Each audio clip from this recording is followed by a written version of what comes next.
Who was Leif Erikson? Chapter 2 and 3. Greenland. Greenland had been spotted by Vikings before. One Viking sighted this bleak land of ice while trying to reach Iceland. Most of Greenland, the largest island in the world, lies north of the Arctic Circle. Another group of Vikings had once tried to establish a colony on an island off Greenland's coast. Within months, all the settlers were dead. Eric the Red was determined to make life work on Greenland. The first place he and his small band of men landed was on the east coast of the island. It was very rocky and had few plants. Cliffs plunged into the ocean. There were few places to land a ship. Inland, Eric spotted ice-covered mountains. He named this place Middle Glacier and soon left. There was no place for a settlement. Eric the Red and his men sailed on, rounding the southern tip of Greenland before continuing up Greenland's west coast. Here they found land that was better for their settlement, grassy fields to raise cows and sheep, and patches of land to farm. There were fjords with deep, safe harbors to anchor a ship, and the water teemed with fish. On land, animals such as reindeer could be easily caught for food. The animals had never seen people before and weren't afraid. Eric thought life could be good in Greenland, but it wouldn't be easy. Winters were bitter cold and very snowy, and while there was rich soil for farming, there wasn't much of it. Beyond the fjords and the green slopes that surrounded them, glaciers still covered most of the land. Glaciers and fjords. Glaciers are mountains of ice that form where there is lots of snow, and where the weather stays cold enough to keep the snow from melting. Layers of packed snow build onto an icy glacier. As the glacier grows, it moves across the landscape. Thousands of years before the Vikings, glaciers covered Scandinavia and Greenland. They cut deep U-shaped valleys through the mountains as they grew and moved. At the end of the Ice Age, the glaciers began to melt, and the valleys filled with water. These beautiful watery valleys are called fjords. Today, there are more than 1,000 fjords in Norway alone. I'll give you a little bit of a picture of it.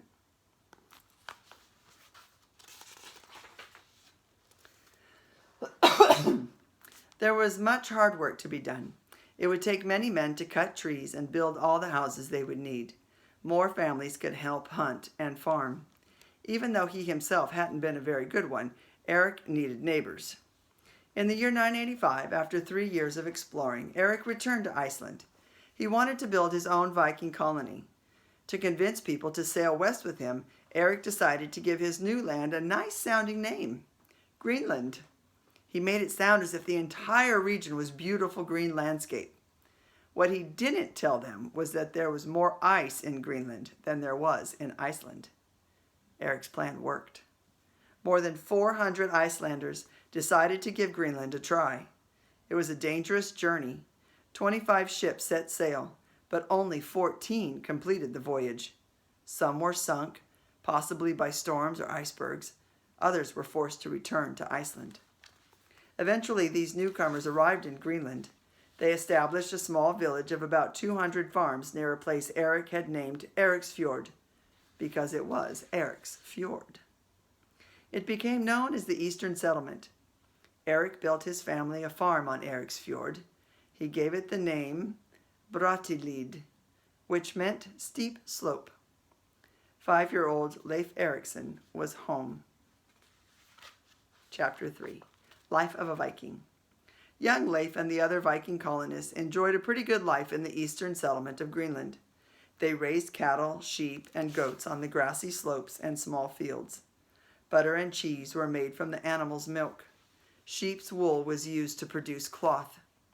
Chickens roamed the Vikings' yards. Some settlers had traveled to Greenland with their pets, so dogs and cats now made their home in Greenland too. Like the Vikings back in Iceland and Scandinavia, those arriving in Greenland built homes called longhouses. A typical Viking longhouse was anywhere from 50 to 200 feet long, about 20 feet wide, and made of 1 or 2 large rooms. To keep out the cold, longhouses usually had no windows. At the center of the longhouse was the hearth, a fire pit that was almost always blazing. In Greenland, which was colder than Scandinavia, there might be more than one fireplace. Holes in the roof or chimneys allowed the smoke to escape. Fire provided warmth, light, and a way for the Vikings to cook their food. Viking longhouses were typically made of wood, with a thick sod roof made of dirt and grass. But in Greenland, where there was less lumber, their homes were built with stone and peat, a brown soil-like material made of dead and dry plants. Vikings usually lived with their whole extended family. Grandparents, aunts, uncles, and cousins would all share space in the longhouse. Sometimes in the winter, the family's animals would be brought inside so they wouldn't freeze. The longhouse's walls were lined with benches, tables, and beds. A center aisle was kept clear, except for the hearth. The hearth was not just the physical center of the home, it was also the center of Viking family life. After dinner, Vikings gathered around the fire to dance and sing, or to play board games. In wealthy households, musicians and poets told fantastic tales of fierce battles and epic bravery. These stories were passed down from generation to generation beside roaring hearth fires on cold winter nights. 300 miles up the coast from the eastern settlement, a second, smaller village was established. It was called the Western Settlement. From here, the Vikings were closer to the hunting grounds where they could find whales, polar bears, and seals. Walruses were highly prized for their ivory tusks. The Viking Sagas. Long before Vikings could read and write, their history survived through storytelling. Warrior poets, known as skalds, composed dramatic poems to describe the battles they had witnessed. The skalds used exciting language, for example saying battle sweat to mean blood, to make their poems more memorable. Stories were also told about Viking families, both famous and ordinary, and about Viking mythology. Around the year 1200, an Icelandic poet and politician named Snorri Sturluson began to write the stories down. Soon others did too. These became known as the Viking Sagas.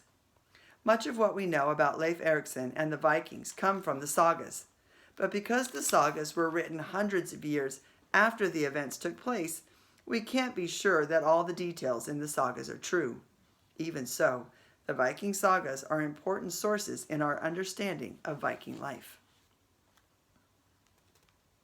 Soon the Greenlanders were trading their prized possessions like whalebone crafts and polar bear skins with the Vikings in Norway and Iceland. Eric the Red was the chieftain of the Greenland colony. The two settlements became successful. More Vikings moved there. Eric's people looked to him for guidance in all matters. The Thing was held at his family farm at Brattahlid. For 15 years, Eric ran the colony as a fair and trusted chieftain. Hot-tempered Eric the Red seemed to have finally calmed down. But he was often too busy running the settlement to be with his son Leif. Because of this, Leif Erikson spent much of his time with a man named Tekir. Tekir helped raise Leif from the time he was a little boy. Leif thought of him as a foster father. As he grew up, Leif learned how to use a bow and arrow to hunt for reindeer and bears, and how to set traps to capture wild hares. He learned how to catch fish with barbed hooks and nets. Leif was also taught about sailing and navigation.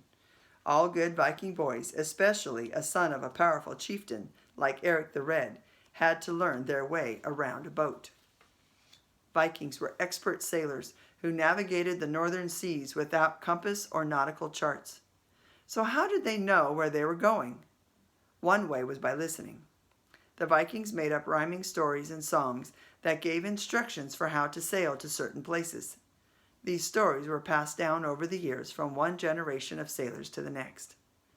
Vikings could also tell if they were close to land by listening closely for things like waves crashing on the shore, or by sniffing the air for trees or fire. They paid great attention to the natural world around them. If Viking sailors knew where certain animals, like a pod of whales, lived, they could use that information to figure out their own location. Sometimes Viking sailors brought a bird on the ship with them. If they were out at sea and didn't know if they were close to land, they would release the bird. If the bird flew back to the ship later, that meant there was no land nearby. The Vikings learned by observing and listening to nature's clues. On clear days and nights, Viking sailors could use the position of the sun and the stars in the sky to determine where they were. On cloudy days, they might have used a small piece of clear rock called a sunstone. It would be difficult to find the sun on days like these, but looking at the sky through a sunstone could have helped reveal the sun's true position. Even with all their navigational know-how, the Vikings would never have been such successful sailors without their impressive ships. The Viking boat, called a longship, was made from lightweight oak. The wooden planks overlapped one another and were held together with thousands of sturdy iron nails. Pine tar and seal blubber, fat, were used to waterproof the wood. The oak was flexible, so it could bend without breaking, enabling the ship to shake and ripple with the waves. Along the bottom of the longship ran a fin-like board called a keel. The keel prevented the ship from flipping over in choppy water.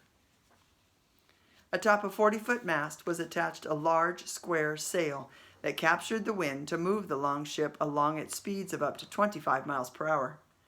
If the wind died down, or if the Vikings simply wanted their ship to move faster, they pulled out long oars and started to row. Viking ships were sturdy and strong, but light enough to be carried by their crew. They could sail the roughest seas or float up narrow rivers and streams in as little as 3 feet of water. Shaped like huge canoes, they could easily move backward or forward. They were quite simply the finest ships in the world. There were 2 types of Viking ships, trading ships and warships. Trading ships were about 50 feet long and had 2 decks. Goods were stored below decks, while the crew worked above deck. This was the type of ship Eric the Red and his colonists had sailed from Iceland to Greenland. Viking warships called drakar, or dragon ships. Viking warriors decorated their drakar with dragons' heads to strike fear in the hearts of their victims. Usually about 75 feet in length, the typical dragon ship held about 40 men, though some could fit 100. The boats were flat, and so held no room below deck for storage. The Viking warriors at sea lived out in the open.